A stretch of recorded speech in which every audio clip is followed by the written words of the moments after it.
పత్రికా సోదరులందరికీ నా నమస్కారాలు తెలియజేస్తూ, నిన్న ఏదైతే నల్గొండ హెడ్ క్వార్టర్లో కేటీఆర్ గారు చేసిన రైతు దీక్ష అనేది ఒక అట్టర్ ఫ్లాప్ షోగా మిగిలిపోయింది.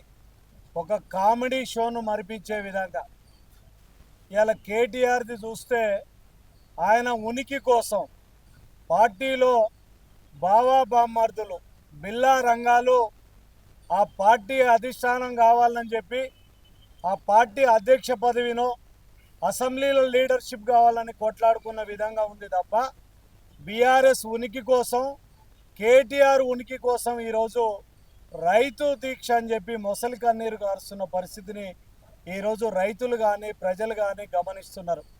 అయ్యా కేటీఆర్, మేము ఈరోజు అడుగుతున్నాం, రైతు దీక్షని నువ్వు పెడితే అందులో ఒక్క రైతులు లేరు. రాజకీయ బ్రోకర్లు గతంలో నీ పార్టీని అడ్డం పెట్టుకొని పందికొక్కుల్లాగా గ్రామాలల్లో సంపదను దోచుకున్న నాయకులు, నీ పార్టీ కార్యకర్తలు పట్టుమని 2,000 మంది 3,000 మంది కూడా ఆ దీక్షలో పాల్గొన్న పరిస్థితి లేదు. ఈరోజు మేము అడుగుతున్నాం, ఏం ముఖం పెట్టుకొని నువ్వు ఈరోజు వస్తున్నావు? 10 సంవత్సరాల అధికారంలో ఉన్నావు, నీ అయ్య ముఖ్యమంత్రిగా, నువ్వు మంత్రిగా ఉన్నావు, రైతులకు చేసింది ఏందని చెప్పి మేము ఈరోజు అడుగుతున్నాం. 10 సంవత్సరాలుగా ₹1,00,000 రుణమాఫీ అని చెప్పి మొదటి దఫాలా 4 దఫాలుగా నువ్వు రుణమాఫీ చేసినావు. రెండోసారి అధికారం చేపట్టినప్పుడు లాస్ట్ 1 సంవత్సరంలో నువ్వు రుణమాఫీ చేస్తే ఆ రుణమంతా కూడా రైతుల వడ్డీ కిందనే పోయిన పరిస్థితి కూడా మేమందరం కూడా గమనిస్తున్నామని కూడా ఈ సందర్భంగా మనం చేస్తున్నాం. ఏనాడైనా రైతులకు నువ్వు మంచి చేసినావని మేము ఈరోజు అడుగుతున్నాం. ఆనాడు నువ్వు అధికారంలో ఉన్నప్పుడు రాష్ట్ర వ్యాప్తంగా దాదాపుగా 7,000 మంది రైతులు ఆత్మహత్య చేసుకొని వారి ఉసురు తగిలి ఈరోజు ఫామ్ హౌస్కే పరిమితమైనమని కూడా మేము ఈ సందర్భంగా మనం చేస్తున్నాం. అయ్యా కేటీఆర్, నీకు గనుక నిజంగా రైతుల మీద ప్రేమ ఉంటే ఆనాడు అధికారంలో ఉన్నప్పుడు ఉచిత ఎరువులు అని చెప్పినావు, సన్న ఓట్లకు 500 ఇస్తా అని చెప్పినావు, రైతులకు సబ్సిడీ మీద పనిముట్లు ఇస్తా అని చెప్పినావు. అన్నిటిని కూడా క్యాన్సిల్ చేసి రైతు బంధు అని చెప్పి ఒక కొత్త నాటకం ఆడి చెప్పినాం. మేము ఈరోజు అడుగుతున్నాం, రైతు బంధు ఒక్కొక్కసారి 5 నెలల 11 రోజులు పట్టిన చరిత్ర కూడా నువ్వు ఉన్నది. రైతులకు ఇచ్చింది ఒక విడతల 5 నెలల కాలం పట్టింది, ఒక విడత 4 నెలలు పట్టింది.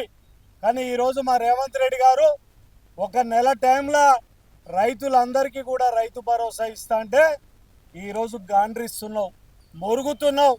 ఈరోజు మేము అడుగుతున్నావు, నువ్వు చేసినప్పుడు తప్పు లేదు కానీ మాది మాత్రం ఆలస్యమైందని చెప్పే పరిస్థితి. దీనికి కారణం కూడా నీవు ఆ రోజు కాంగ్రెస్ ప్రభుత్వాలు బంగారు తెలంగాణను నీకు అప్పచెప్తే అప్పుల తెలంగాణగా మార్చినావు. 16,000 కోట్ల మిగులు బడ్జెట్ ఉన్న రాష్ట్రాన్ని 7 లక్షల కోట్ల మరి అప్పుల రాష్ట్రంగా మార్చిన చరిత్ర నీకున్నది. అయ్యా, చివరి దశలో నీకు రైతు బంధు ఎలాగ ఓఆర్ఆర్ను తాకట్టు పెట్టి 30 ఏళ్లకు తాకట్టు పెట్టి 7,000 కోట్లు తెచ్చిన ఘనత. ఈరోజు ఈ దుస్థితికి కారణం ఎవరు? ఈరోజు మీ అధికారంలో ఉన్ననాడు విచ్చలవిడిగా ప్రజా సంపదను విచ్చలవిడిగా కొల్లగొట్టి నువ్వు, నీ అయ్య, నీ బావ, నీ తమ్ముడు, నీ చెల్లె దోచుకొని లక్షల కోట్ల అప్పులు చేసిన చరిత్ర కూడా నీకున్నదని కూడా నేను ఈ సందర్భంగా మనవి చేస్తున్నా. దేశంలో ఎక్కడ లేని విధంగా రైతు సంక్షేమం కోసం పాటుపడింది కాంగ్రెస్ పార్టీ. జాతీయ స్థాయిలో దేశం మొత్తం కూడా ₹1,00,000 రుణమాఫీ చేసిన చరిత్ర కూడా కాంగ్రెస్ పార్టీకి ఉంది. ఆనాడు రాజశేఖర రెడ్డి గారు ఉన్నప్పుడు అసలు రైతు అంటేనే కాంగ్రెస్ పార్టీ. ఆనాడు ఉచిత కరెంటు కానివ్వండి, ₹1,00,000 రుణమాఫీ కానివ్వండి, రైతులకు సంబంధించిన ధాన్యాన్ని కొనే విషయంలో ఐకేపీ సెంటర్ల ఏర్పాటు కానివ్వండి, మహిళా సంఘాల ఏర్పాటు కానివ్వండి, మహిళా సంఘాల ద్వారా రైతుల ధాన్యాన్ని కొనుగోలు చేసే విషయంలో కూడా ఈరోజు రైతు అంటే పండగ చేసిన చరిత్ర కూడా కాంగ్రెస్ పార్టీకి ఉంటే ఈరోజు రైతులను 7,000 మంది రైతుల ఆత్మహత్యలకు కారణమైంది కేసీఆర్ ప్రభుత్వం. ఆనాడు రైతులకు బేడీలేసి తీసుకుపోయిన చరిత్ర కూడా మీకున్నది.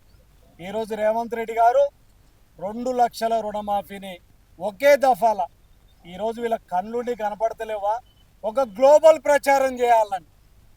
ఈరోజు అధికారం లేకపోతే కేటీఆర్ తట్టుకోలేకపోతుండు, కేసీఆర్ తట్టుకోలేకపోతుండు. మళ్ళీ అధికారంలోకి రావాలని, వీలైతే కాంగ్రెస్ ప్రభుత్వాన్ని పడగొట్టాలని ప్రజాస్వామ్యబద్ధంగా ఎన్నికైన కాంగ్రెస్ ప్రభుత్వాన్ని దించాలి, మళ్ళా అధికారంలోకి రావాలి, కేసీఆర్ కుటుంబం దోసుకోవాలని చెప్పి ఈరోజు ముందుకొస్తున్న పరిస్థితి. Subscribe us and press the bell icon for more interesting updates.